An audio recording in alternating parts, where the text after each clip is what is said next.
네, 저희 오늘 벌써 이제 오늘까지 포함해서 총 4번 있으면 저희가 벌써 상반기 뭘 마치게 됐더라고요. 지금까지 발표해 주신 모든 연사분들 너무 감사드리고요. 그 건강도 안 좋으셨고 바쁘신데 오늘 발표 끝까지 준비해 주신 주연님께 너무도 많이 감사드리고요. 오늘 주연님의 잠시만요. 네. 주연님의 슈퍼바이스드 러닝 앤 베리에이셔널 클래시피케이션 발표를 이제 모두 환영하면서 시작해 보도록 하겠습니다. 주연님 감사합니다.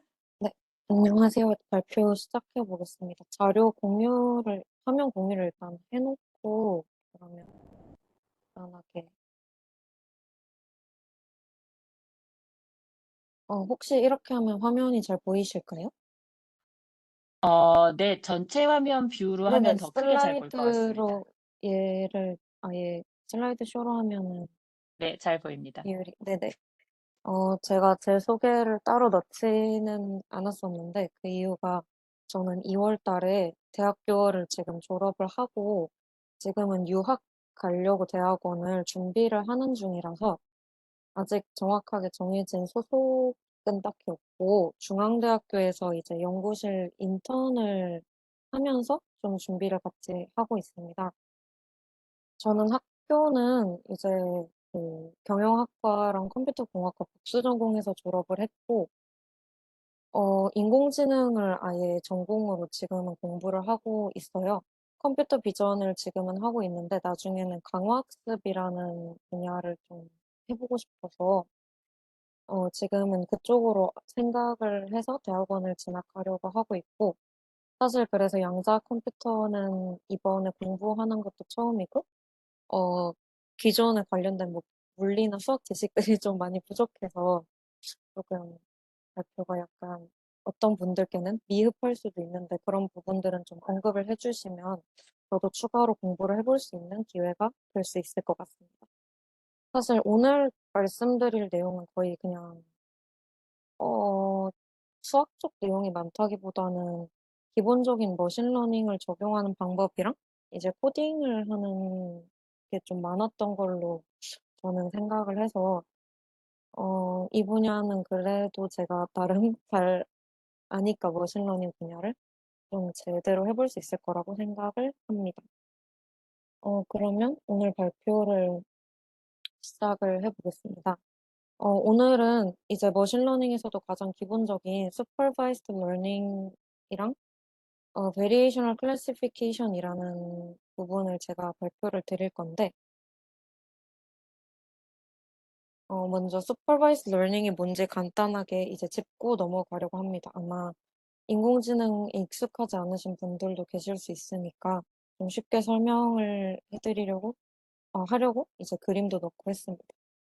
그래서 이제 supervised learning이라는 게 한국말로 하면 아마 지도학습이라고 불릴 텐데, 머신러닝의 좀 이제 가장 기본적인 방법이라고 보시면 되고, 이제 정답이 주어진 이제 보시면은 여기 캣, 도그, 치킨 이렇게 돼 있는 것처럼 정답이 주어진 어떤 이미지라고 해야 되나? 객체? 정답이 있는 것들을 이제 머신러닝 모델에 넣어서, 나중에 이렇게 정답이 없는, 그림들을 넣었을 때 알고리즘을 통해서 이제 이게 개다, 이게 고양이다, 이게 닭이다 라고 예측을 하는 방식을 기본적으로 지도학습이라고 합니다. supervised learning이라는 이름이 붙은 이유 자체가 인간이 이제 모든 정답을 다 떠먹여주기 때문에 supervised라고 불린다고 생각을 하시면 되고, 그래서 기본적으로 이렇게 이 고양이 그림 같은 인풋과 캣이라는 레이블이 달려있는 아웃풋에서 인풋, 아웃풋 페어를 같이 갖고 있어야 합니다. 그래서 이제 어, 모델을 학습시키는 모델을 이렇게 가르치는 과정에서는 정답이 존재하는 데이터가 필요하고, 그다음에 이제 여기 밑에 보시면 이거는 테스트를 하는 과정인데 이제 모델 보고 네가 해봐라 하는 거니까 이때는 정답을 주지 않고 알아서 이제 모델을 저희가 평가하는 방식으로 정답이 없는 테스트 데이터를 또 사용을 해서 이제 모델을 평가합니다. 그래서 위에 부분에 정답을 넣어서 모델을 학습을 시켜주고, 그 모델을 정답이 없는 데이터로 평가를 한다고 생각을 하시면 될 것 같습니다. 그래서 이제 그 교과서에서 언급을 해준, 교재에서 언급을 해준 방법 중에 supervised learning 방법 중에 가장 기본적인 클래시피케이션이랑 리그레션 방법을 이제 교재에서는 다루고 있는데, 클래시피케이션은 기본적으로 여기 그림에서 보시는 것처럼 데이터들이 막 있을 때 걔네를 분류하는 거라고 생각하시면 됩니다. 아까 이 고양이, 개, 닭 이런 것처럼 어떤 데이터가 주어졌을 때 걔네를 여기서는 이제 동그라미와 플러스, X? 플러스 사인으로 구분을 하는 것처럼 카테고리를 나눠서 그 데이터들을 어떤 카테고리 안에 넣어주는 게 클래시피케이션이라고 보시면 되고요.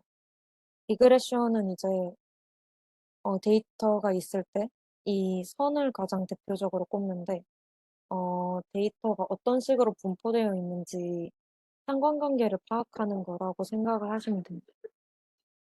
엄마,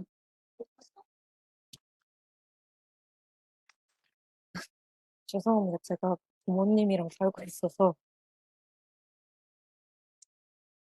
어, 이제 그래서 데이터의 상관관계의 분포를 파악하시는 태스크가 기본적으로 리그레션이 해주는 일이라고 생각을 하시면 되고, 얘는 그래서 예측을 많이 합니다. 다음 이제 데이터는 또 어디에 분포할지, 가장 대표적인 예로는 주식 같은 거 예측할 때 좀 많이 쓰는 방법이 리그레션인 것 같고요.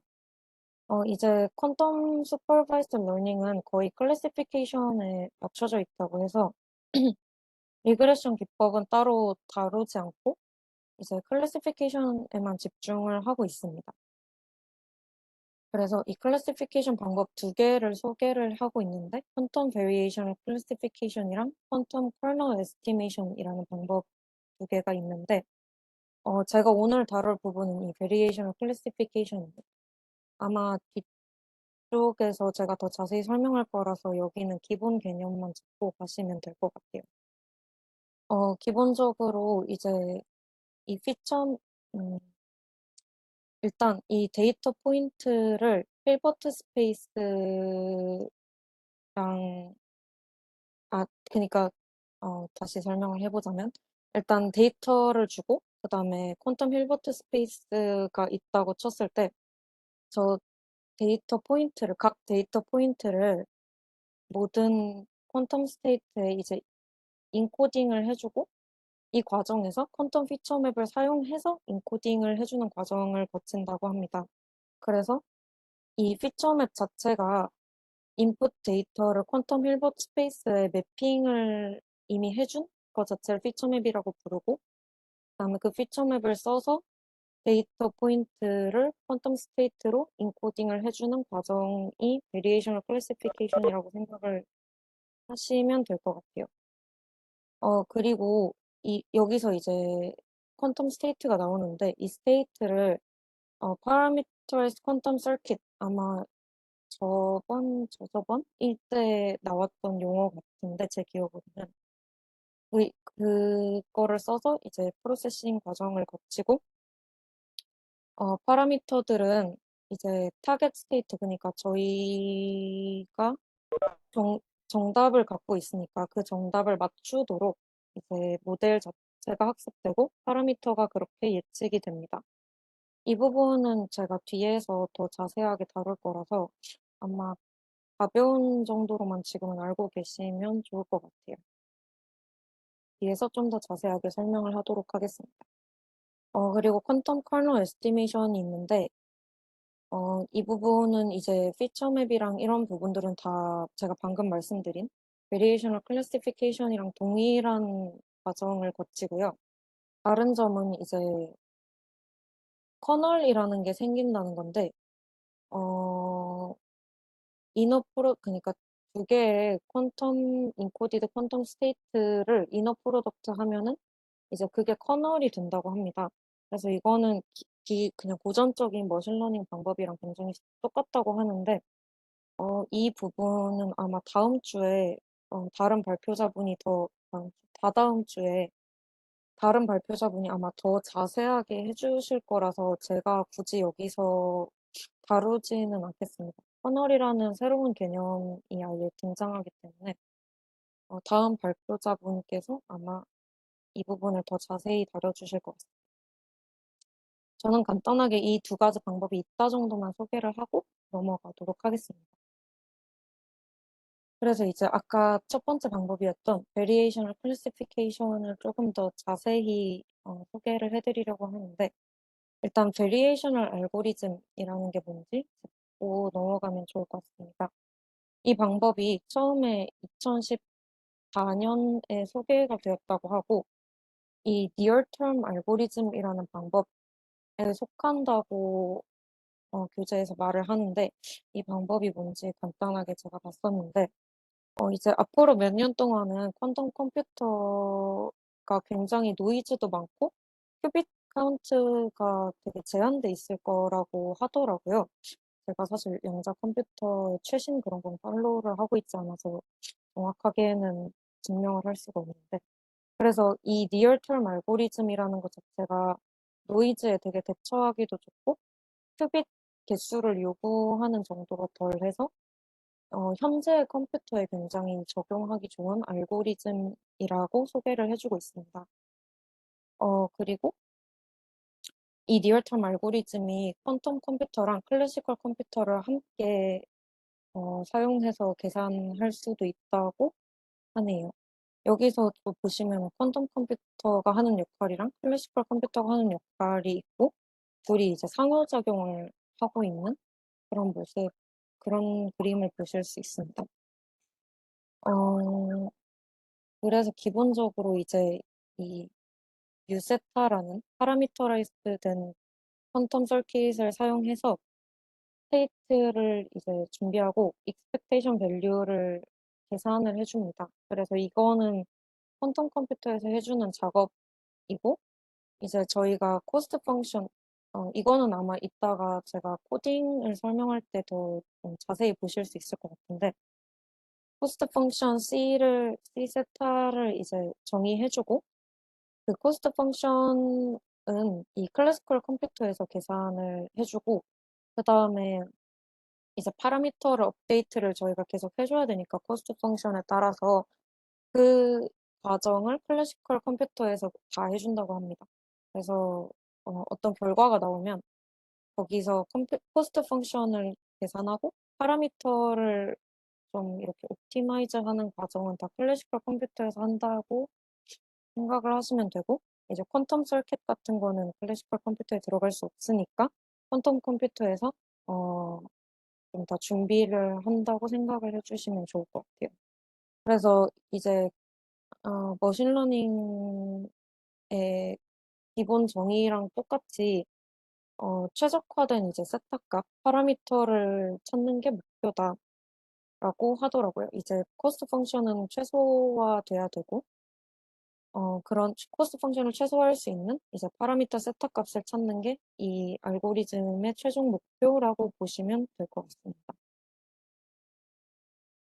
그래서 이제 퀀텀 베리에이셔널 퀀텀 클래시파이어가 등장을 하는데, 이게 베리에이셔널 알고리즘인데 이제 익스펙테이션 밸류가 클래시파이어 아웃풋이 되는 베리에이셔널 알고리즘을 저희가 베리에이셔널 퀀텀 클래시파이어라고 부르고 있습니다. 그래서 기본적으로 예시를 하나 들어주는데 바이너리 클래시피케이션을 예시로 들어주고 있습니다. 그래서 만약에 인풋 데이터 벡터 X가 있고 그다음에 그 레이블 Y는 바이너리 클래시피케이션이니까 그냥 0과 1 이렇게 해서 타겟을 설정해주고, 그다음에 각 이제 각 데이터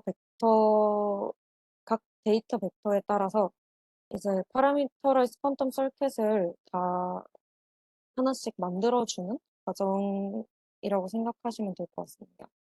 그래서 여기 있는 공식이 퀀텀 스테이트 공식이라고 하는데, 기본적으로 이 퀀텀 스테이트는 데이터와 파라미터를 모두 가지고 있는, 그러니까 인풋 데이터와 파라미터를 모두 가지고 있는 펑션 함수라고 생각을 하시면 될 것 같고,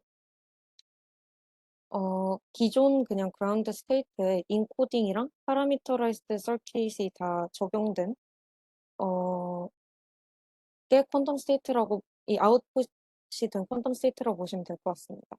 그래서 기본적으로 이 데이터 값과 파라미터 값을 모두 갖고 있는 함수다라는 걸 볼 수 있고 이 부분이 이제 파라미터라이즈 서킷이고 이 부분이 이제 데이터 인코딩이 된 부분, 그러니까 데이터 인코딩 부분이랑 파라미터라이즈드 서킷 부분이라고 생각을 해주시면 될 것 같아요. 그다음에 그 다음에 거치는 과정이 어, 이제 n큐빗으로 돼 있는 서킷을 이제 만들고 이제 다 측정하는 과정을 거치는데 이 과정을 거치면 어, 길이가 n인 그냥 빗 스트링이 남는다고 합니다. 그래서 저희가 여기서부터 이제 바이너리 아웃풋을 가지고 나와야 되는데 이게 저희가 원하는 리설트 클래시피케이션의 최종 결과라고 생각을 하시면 될 것 같아요. 이 바이너리 아웃풋을 그 꺼내오는 과정이 볼린 펑션이라는 걸 사용해서 된다고 하는데 이 펑션 자체가 빗스트링 아까 n 길이의 빗스트링이 있다고 했는데 거기에서 싱글 비트만 그냥 갖고 나오는 식의 함수라고 생각을 해주시면 될 것 같습니다. 그래서 가장 여기서 많이 사용되는 방법이 parity function이라는 방식인데 설명을 간단하게 첨부를 해두었는데 만약에 input 그러니까 주어지는 빗스트링 내부에 1의 개수가 홀수면 이제 true를 반환해주고 그 다음에 그게 아니면 아마 그냥 짝수인 경우겠죠? 그러면 그냥 false를 반환해주는 펑션이라고 합니다. 그래서 굉장히 이 펑션을 많이 사용해서 저 바이너리 아웃풋을 꺼내온다고 합니다. 그래서 저희가 아까도 말씀드렸다시피 원하는 거는 가장 최적화된 예측을 주는 세타 값을 찾는 거고, 그다음에 클래식 아까랑 거의 비슷한 내용인 것 같은데 클래시컬 컴퓨터가 이제 저희가 예측한 정답 레이블과 진짜 실제 레이블을 비교해서 이제 코스트 펑션을 계산을 해주고 거기서 이제 클래시컬 옵티마이제이션 알고리즘은 여러 가지가 있겠죠? 를 하나 사용해서 또 새로운 세타 값을 찾고 그거를 계속 계산하는 과정을 이제 거칩니다. 최적화된 세타 값을 찾을 때까지 계속 반복을 해주는 겁니다. 이게 기본적인 퀀텀 클래시파이의 설명이고, 이제 대부분이 사실 설명보다는 코드가 좀 이 교재에서 많아서 제가 따로 그거는 이제 설명을 드리려고 하는데, 코랩에서 저는 돌렸고요. 혹시 이 글자가 많이 작으실까요? 좀 키우는 게 보기 편하시겠죠? 네, 글자가 조금 커지면 좋을 것 같습니다. 네네. 지금은 잘 보여요. 이제 큽니다. 네네. 그러면 제가 코랩에서 간단히 돌렸는데 위에는 어차피 퀴즈킷을 설치하는 과정이라서 설명드릴 필요가 없을 것 같고 임플리멘테이션이 두 개가 있었어요. 이 베리에이셔널 퀀텀 클래시파이어를 하는 과정이 아예 저희가 전부 다 만들어주는 과정이 있었고 그다음에 이제 퀴즈킷에 아예 BQC라는 라이브러리가 있더라고요. 그거를 사용해서 그냥 빠르게 이렇게 돌려버리는 과정이 있었던 걸로 제가 기억을 하는데 일단 풀 임플리멘테이션을 먼저 해보겠습니다. 얘는 아예 저희가 그러니까 전부 다 짓는 과정이라고 보시면 될 것 같아요. 그래서 저희가 이제 제가 교재를 따라서 베리에이셔널 퀀텀 클래시파이어를 애드호c 데이터셋이라는 거를 분류하는데 사용을 해본다고 하여 이 애드호c 데이터셋을 저희는 사용을 할 거고요. 이게 뭔지 간단히 제가 찾아봤는데 이거는 이 퀴즈킷에서 주어지는 저희가 써야 하는 라이브러리로 완전히 분류될 수 있는 간단한 토이 데이터셋이라고 하더라고요. 그래서 아마 좀 분류하기가 쉬운 데이터를 사용했지 않았나 싶습니다. 그래서 한번 시작을 해보면, 일단은 그냥 데이터를 첫 번째는 만들어주는 과정이에요. 그냥 애드옥 데이터라는 걸 갖고 와서, 각 클래스별로 이제 트레이닝 데이터 2개, 아니 20개, 테스트는 5개, 이런 식으로 다 결정을 해주는 거고, 피처는 2개가 있다, 이런 식으로 애드옥 데이터를 좀 약간 분류해주는 첫 과정을 거치면 되고요. 그 다음에 이제 클래시피케이션을 해줘야 하는 서킷을 만드는데, 이제 아까 말씀드렸다시피 데이터 인코딩 해주는 서킷이 있고, 베리에이셔널 퀀텀 서킷이 또 따로 존재를 하는데, 이제 저도 이 라이브러리가 아주 익숙한 건 아니지만, 이 라이브러리랑 이 ZZ 피처맵이랑 토 로컬 서킷 이런 거를 사용하면 금방 서킷을 구성할 수 있다고 합니다. 그래서 이런 그림이 나왔는데, 이 그림이 나왔는데 사실 여기보다는 제 생각은 열어놨는데 지금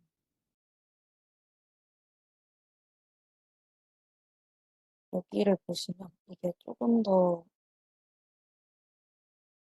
그림이 교재의 그림이 조금 더 색깔이 있어서 이 그림이 아마 더 보기 편하실 것 같아요. 그래서 네, 혹시 저 코드를 뭔가 돌리시는 분들 중에 저처럼 흑백으로 나오시는 교재 그림을 보시는 게 훨씬 낫지 않나 싶습니다. 그래서 저는 정확한 이유는 모르겠는데 흑백으로 나오더라고요. 색깔이 있는 게 보기는 더 편할 것 같아요. 그 저도 네네. 주연님 그 드로우 옵션에 안에 네네. MPL이라는 거를 예, 거기에 네네. 제가 지금 채팅방에 남기는 걸 넣어보세요. 아, 네, 네네.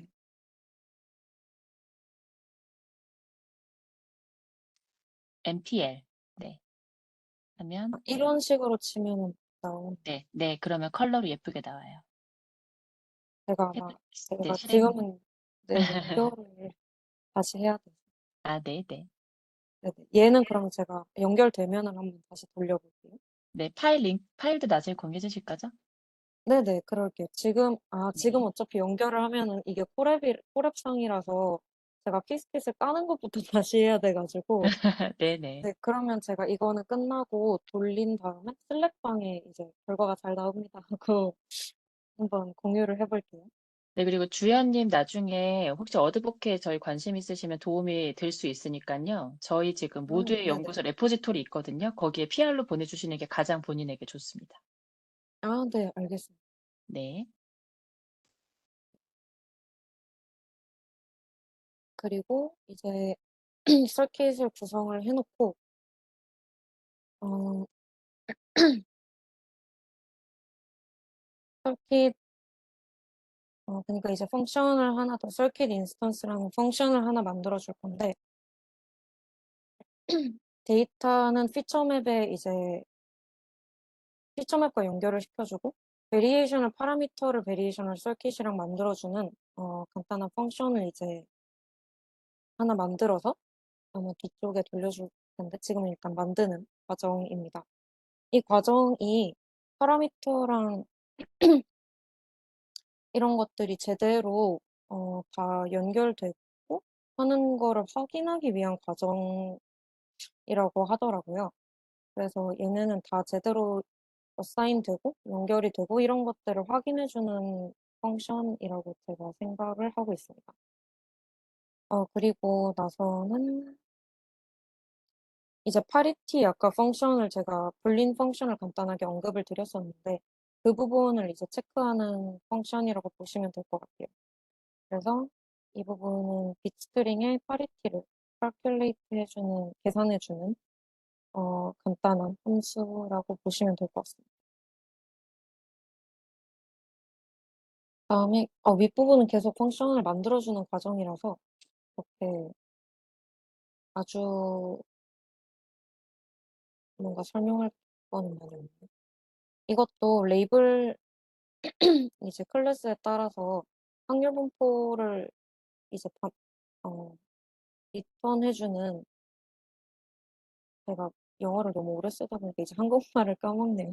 probability 확률 분포를 이제 반환해주는 함수를 또 여기는 만들어주는 과정이라고 보시면 될 것 같습니다.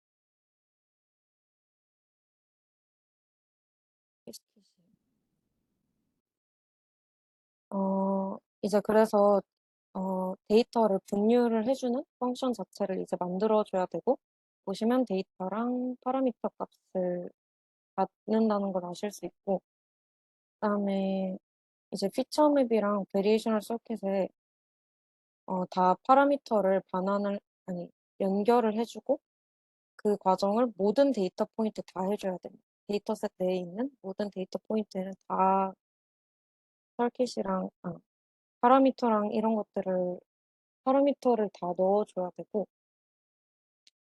그다음에 이제 퀀텀 서킷은 이거는 뒤쪽에서 한꺼번에 다 돌리기 위해서 저장하는 과정도 같이 안에 들어있다고 하네요. 그리고 각 서킷에 이제 계산해서 확률값을 반환을 해주는 과정까지 이 안에 다 들어있다고 합니다. 여기서 함수들을 사용하는 걸 보실 수 있을 것 같아요.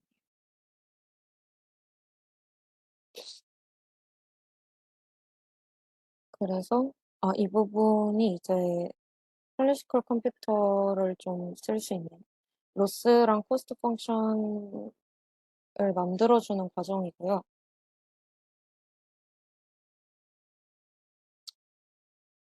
사실 이런 크로스 엔트로피 로스나 이런 거를 하나하나 다 설명을 해야 할까 좀 고민을 했는데 어, 이 부분은 만약에 제가 발표를 해보고 시간이 남으면 한번 더 설명을 드려보면 좋을 것 같습니다. 이 부분은 사실 크로스 엔트로피 로스나 옵티마이제이션 함수 같은 것들은 다 바꿀 수 있는 부분들이라서 가장 그냥 쉬운 방법을 가장 그냥 잘 되는 방법을 지금은 여기서 넣어준 것 같은데 제가 알기로는 나중에 얘는 다 바꿀 수 있어서 한번 궁금하시면 그냥 로스 펑션의 종류를 다양하게 찾아보시면 더 좋을 것 같긴 해요.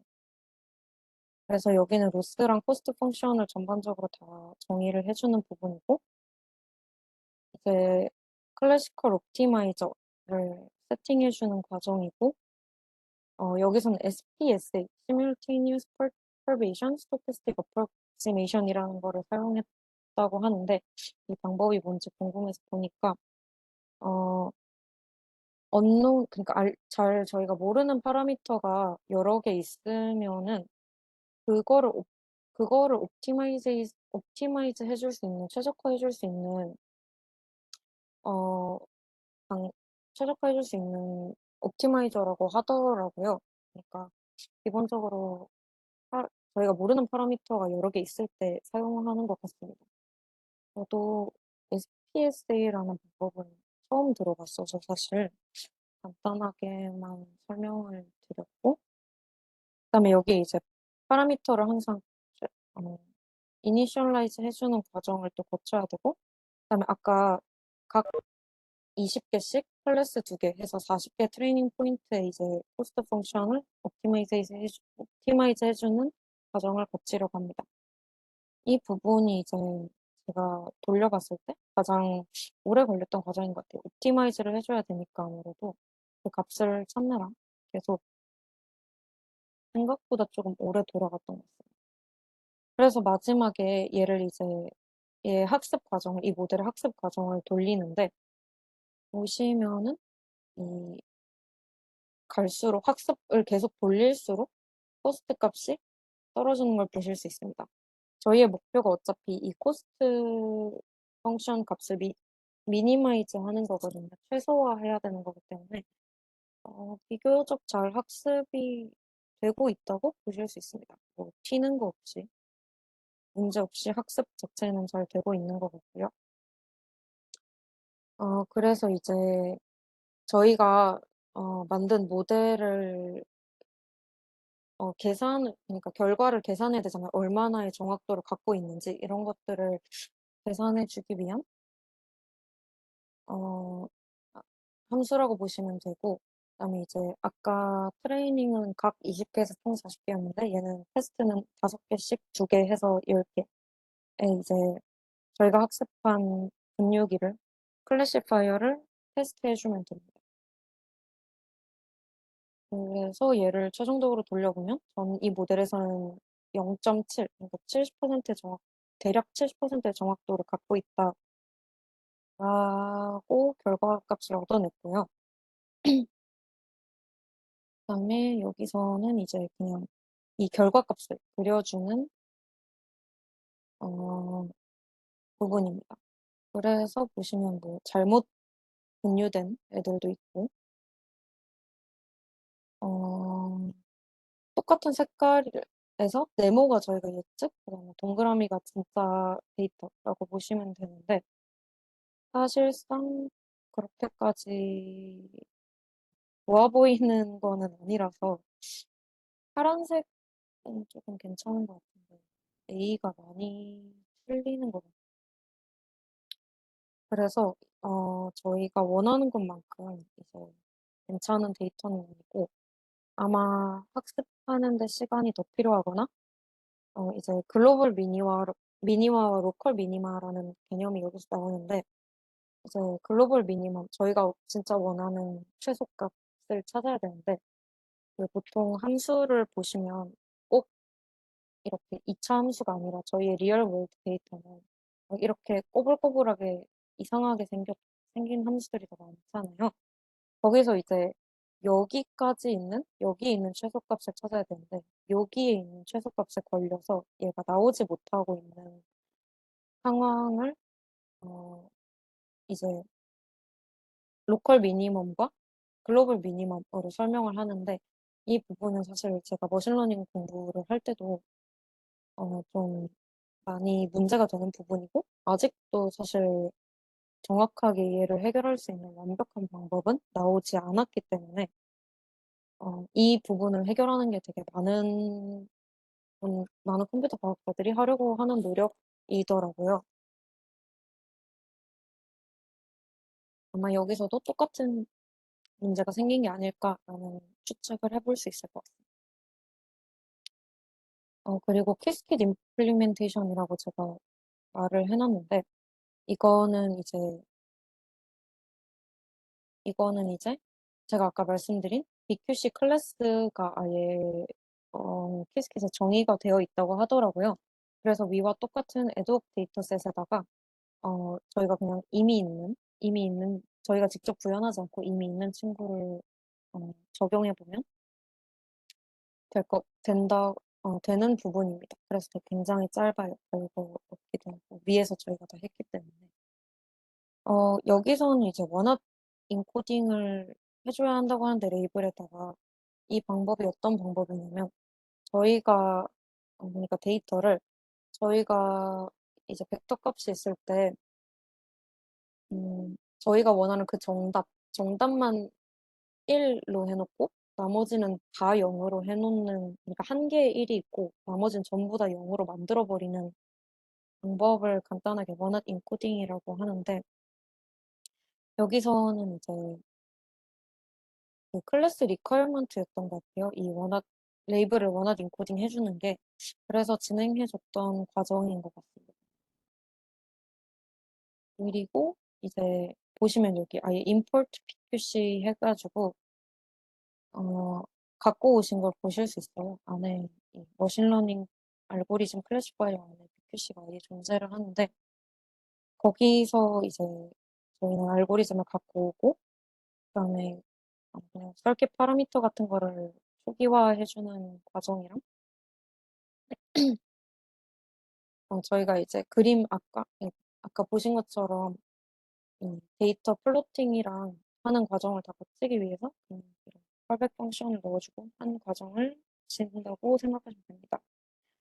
그래서 아예 VQC 안에 여기서는 크로스 엔트로피도 넣고 저희 풀 임플리멘테이션에서 봤던 것처럼 SPSA 옵티마이저도 넣고 해서 최종적으로 학습을 시키는 걸 보실 수 있습니다. 그래서 얘도 보시면 네, 아까 저희가 플로팅했던 풀 임플리멘테이션에서 플로팅했던 것보다는 훨씬 더 결과가 괜찮은 것 같습니다. 왜냐면 일찍 떨어져 버렸고 밑에서 이제 조금씩 활동을 했기 때문에 이게 훨씬 더 결과가 위에 것보다 좋을 거라고 볼 수 있고 그래서 저희가 직접 테스트 데이터에 계산을 해봤을 때 확실히 0. 아까 7이었는데 0.9로 정확도가 20%나 대략 20% 정도 올라갔다고 보시면 될 것 같아요. 이게 머신러닝도 그렇지만 항상 그 만들어져 있는 거를 갖고 와서 돌려보는 결과가 훨씬 좋더라고요. 제가 만든 것보다.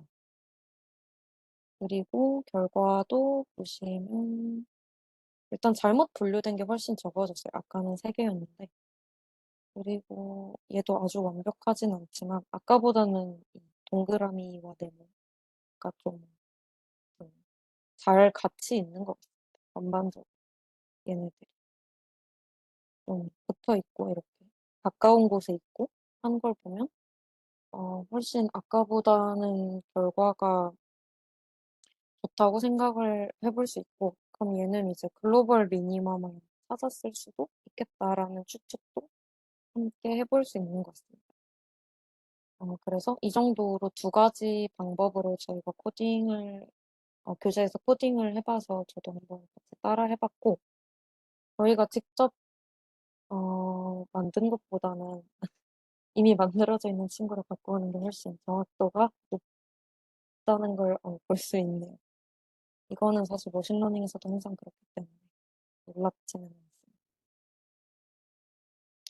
그래서 다시 돌아가면, 네. 그래서 제가 콜앱도 이 PPT에 일단은 그 링크를 걸어놨고요. 이따가 말씀드린 대로 한번 PR을 해보겠습니다. 그래서 마지막 부분이 이제 남았는데, 트레이닝을 하는 과정, 베리에이셔널 트레이닝 모델 학습을 시키는 과정에서, 어, 생길 수 있는 약간의 문제점, 해결 방식, 해결하려는 노력, 이런 것들을 다루고 있는 부분인 것 같아요. 얘는 사실 머신러닝, 그러니까 고전 머신러닝, 저희가 퀀텀에서 하는 거 말고 그냥 일반적으로 하는 머신러닝이랑 좀 비슷한 문제점들을 제 생각에는 안고 있는 것 같아요. 그래서 일단 옵티멀 파라미터, 가장 최적화되어 있는 파라미터 값 자체를 찾는 게 좀 시간도 오래 걸리고 어렵고 이제 어떤 옵티마이제이션 방법을 쓰느냐에 따라서도 또 다 달라지고 그렇기 때문에 이 부분이 조금 아까 말씀드렸다시피 돌리는 데 시간도 걸렸고 좀 결과도 저희가 만든 거는 생각보다 그렇게 좋지 않았다는 것을 알 수 있습니다. 그리고 이제 로스 펑션, 그러니까 코스트 펑션의 최소화라고 이것도 그냥 보시면 될 것 같은데, 옵티멀 서킷 파라미터가 이제 로스 펑션의 로스 펑션이 최소화될 때 이제 찾아진다라고 생각을 하시면 될 것 같고, 이제 여기서 말하는 게 로스 펑션과 서킷 파라미터 사이의 관계가 그렇게 심플하지 않다. 그래서 이 옵티멀 파라미터를 찾는 과정이 좀 어렵다라는 거를 말을 해주고 있는 것 같고요. 그래서 그 이유가 뭐냐라고 생각을 해보면 제가 아까 함수를 막 이렇게 꼬불꼬불하게 그렸었는데 얘가 3차원이라서 좀 더. 그래서 왜냐하면 이렇게 보시다시피 저희의 리얼 월드 데이터를 다루다 보면 실제 데이터들을 다루다 보면 그렇게 깨끗하지도 않고 이런 식으로 굉장히 복잡하게 분포돼 있고 좀 차원도 많을 가능성이 크고 이렇기 때문에 이 로스 랜드스케이프이라고 부르는 이 지형, 이 데이터 지형 자체가 굉장히 복잡하더라고요. 물론 데이터에 따라 다르겠지만 대체로 복잡한 것 같습니다. 그래서 이제 옵티마이제이션 메소드가 최소화를 찾을 때, 제가 아까 말씀드린 로컬 미니멈이랑 글로벌 미니멈이 있는데, 거기 안에 빠질 수 있다. 지금 보면은 제 생각엔 얘가 제일 낮은 지점이거든요. 최적화되어야 하는 지점. 근데 여기 보시면 얘가 여기에도 빠져 있고 여기에 빠져 있는 건가? 네. 여기에도 빠져 있는 것 같고 얘 이것도 데이터 같은데 이런 데 빠질 수 있고 사실 여기가 최적화 지점인데 여기에 빠져버리고 이러면은 얘네가 다시 나오기가 굉장히 힘들거든요. 다시 올라가는 과정은 거의 할 수가 없기 때문에 저기 안에 빠지면 이제 좀 정확도가 많이 낮아질 수도 있고 여기 글로벌 미니멈을 찾는 것 자체도 굉장히 어려운 과정입니다. 머신러닝에서도 그렇고 이 퀀텀 머신러닝도 결국엔 머신러닝이니까 그런 것 같고 이제 옵티마이제이션 메소드를 몇 개 다루는데 먼저 그레디언트 베이스라는 과정이 있어요. 얘는 이제 미분값을 구해서 미분값이 0이 되는 지점을 찾는 거의 0에 가까워지는 지점을 찾아서 나아가는 방법입니다. 그래서 만약 여기 있으면 미분값이 0이 되는 지점을 찾아서 이렇게 방향을 설정해서 서서히 가는 그런 식의 방법이라고 보시면 될 것 같아요. 얘가 이제 단점이 있는데 굉장히 느려요. 왜냐하면 하나하나 다 미분을 해줘야 되니까 여기 어딘가까지 도달하는 데 시간이 굉장히 오래 걸리고 여기서도 언급드렸다시피 옵티멀한 그 최적화된 솔루션을 찾을 수 있다는 보장 자체가 없어요. 왜냐면 한 번 빠지면 다시 올라올 수 없기 때문에 최적화된 이런 솔루션을 찾을 수 없을 확률이 사실 좀 더 높을 것 같고요. 그래서 나온 게 이제 그레디언트 프리 방법인 것 같은데 얘는 이제 미분을 하지 않는다고 합니다. 저도 그레디언트 프리를 많이 해본 적은 없는데 그레디언트 프리는 이제 미분값 없이 그냥 어, 하는 방법인데 얘가 제가 방법을 넣었던 줄 알아요. 어쨌든 미분값을 없이 얘는 그냥 해주는 방법인 것 같은데 얘가 이제 글로벌 미니멈을 찾는 게 좀 더 낫다고 하더라고요. 그래 미분값을 하나하나씩 해주는 것보다 그런데 얘는 문제가 이제 좀 더 그 차원이 점점 높아지면은 이게 컴퓨터 자원이 많이 필요해서 거기서 좀 문제가 될 수 있다라고 하더라고요.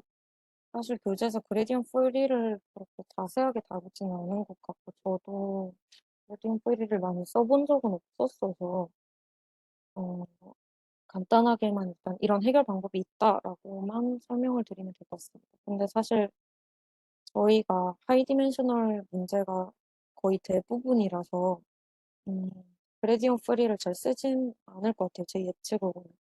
왜냐면 저희 세계의 진짜 데이터들은 주로 차원이 많이 높기 때문에 아마 컴퓨터 자원이 너무 많이 필요하지 않을까 싶기는 하네요. 그래서 그리고 또 하나의 문제점을 언급하고 있는데 옵티마이제이션 메소드가 아무리 좋아도 이제 그러니까 방금 말씀드린 이 로스 랜드스케이프이 이런 지형이거든요. 얘는 되게 굴곡도 많고 업다운도 많고 한데 이게 전반적으로 되게 평평하면 이제 어느 방향으로 가야 할지조차 찾는 게 힘들다고 합니다. 왜냐면은 이렇게 보시면은 아예 한쪽에 경사가 되게 가파르면은 그냥 그쪽으로 정해서 가면 되거든요. 근데 사방이 다 평평하면은 어느 방향으로 가야 할지 정하는 것부터가 문제가 된다고 하는데 이 문제를 베런 플래투라는 문제라고 이 문제를 베런 플래투라고 부른다고 합니다.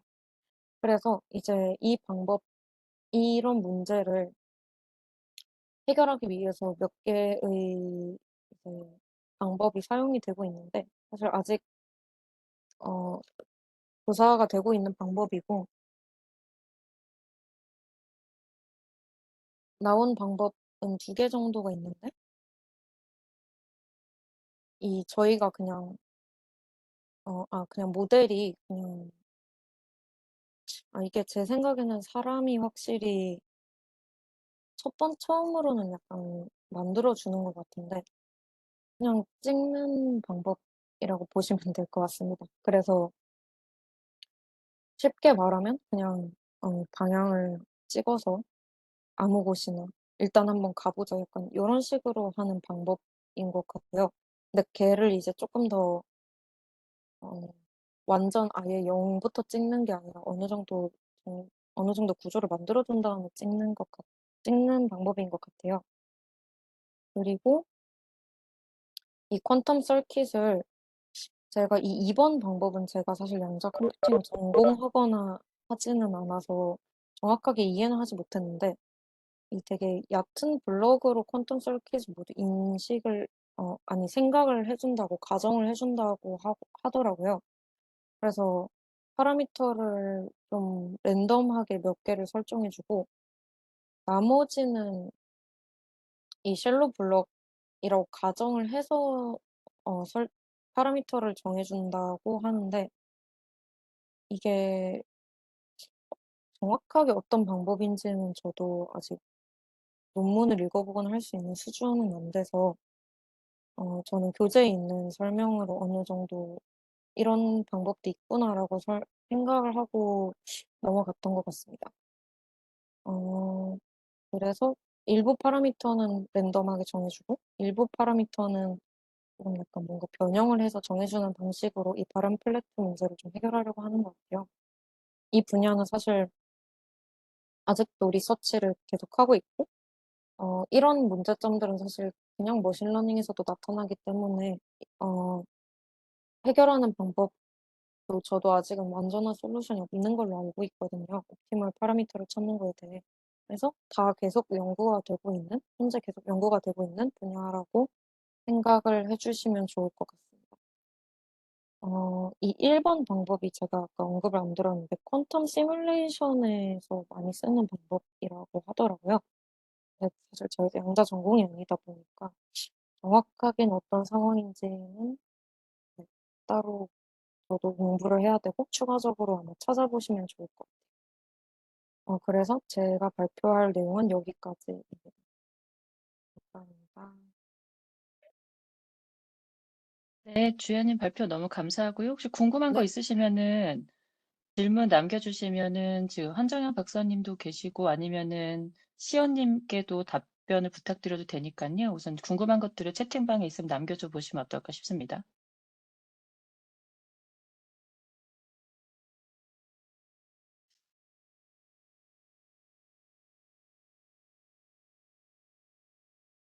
그럼 질문이나 혹시 추가로 궁금하신 거는 저희 슬랙방에서 디스커션을 해보는 것도 좋을 것 같아요. 네, 그러면은 오늘 주연님 준비해 주신 거 너무너무 감사드리고요. 음, 사실 전공하는 거에 여부에 크게 매이지 않으셨으면 좋겠어요. 본인이 공부한 만큼 전문가가 되어가고 있다고 저는 생각을 하고요. 오늘 충분히 네. 좋은 내용 잘 발표해 주셨습니다. 감사합니다. 제가 사실 퀀텀을 이해를 그렇게 완벽하게 하지 못했으니까 어떤 분들이 보시기엔 좀 미흡하실 수도 있을 것 같은데 그래도 머신러닝을 전공해서 알아서 어느 정도는 괜찮았던 것 같아요. 네, 지금 보정님께서 페리티 펑션이 필요한 이유는 무엇인가요? 라고 질문을 네. 남겨주셨는데요. 슬라이드를 한번 찾아보겠습니다. 네.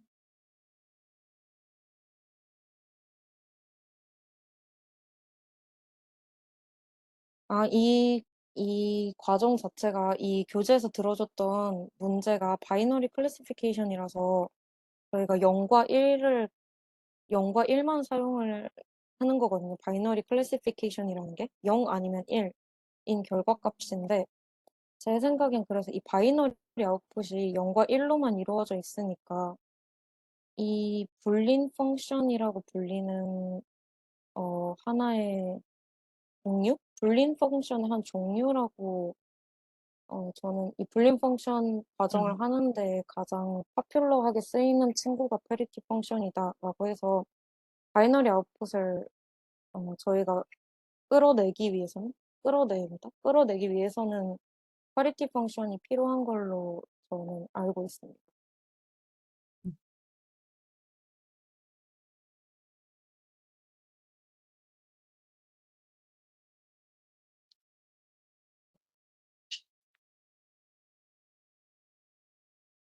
예. 그러면 시간이 거의 다 되었으니까요. 답변도 너무 잘해주셨어요. 감사해요. 공부 정말 많이 하셨고 너무 고생 많으셨습니다. 아니에요. 예, 그러면은 발표 자료들을 저희 깃허브에 이 슬라이드도 PDF 형식으로 해주시고 오늘 사용하신 것도 해서 PR 보내주시면 제가 머지하고 공지하도록 하겠습니다. 네, 알겠습니다. 혹시 깃허브 링크 한 네네. 번만 슬랙에 보내주실 수 있을까요? 네, 제가 슬랙에 지금 남겨두었습니다. 아, 네, 감사합니다. 네, 지금까지 연사분들 너무너무 다들 고생 많으시고요. 남은 저희 세 번도 모두 힘내주시고 준비 잘 부탁드리겠습니다. 남은 연사분들. 네, 그리고 다시 공지드리지만 저희 6월 20일에 저희가 그 모시는 특별한 연사님이 모두팝 준비 중이시고요. 그리고 6월 24일에 저희 책거리 오프라인 모임 할 겁니다. 그래서 지금 제가 신태양 매니저님하고 장소 대관 지금 얘기 중에 있고요. 그리고 예, 강남 모두연 공간에서 토요일 오전, 오후 저희 이제 설문 올려서 원하는 시간에 저희 한번 다 같이 얼굴 보고 마무리하는 모임 한번 인퍼슨으로 가지려고 하고요. 6월 30일에 저희 3월에 했던 것 같이 연세대학교와 오전에, 금요일 오전에 네, 또 디벨로퍼 미드업 한번 할 거고 그때 백한희 박사님 오셔서 오프닝 같이 해주실 거니까요. 와서 이제 인사하시고 싶으신 분들 다 오시면 될 것 같습니다. 그리고 지금 퀀텀 챌린지 중이니까요.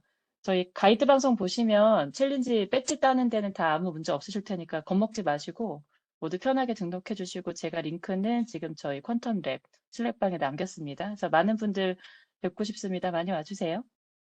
네, 키스켓 얻어먹게 될 때도 가산 좀 있으니까 잊지 마시고요. 예, 그럼 이것으로 오늘의 모임을 마치도록 하겠습니다. 모두 감사합니다. 주연이 정말 감사합니다. 감사합니다. 네, 감사합니다. 감사합니다. 감사합니다.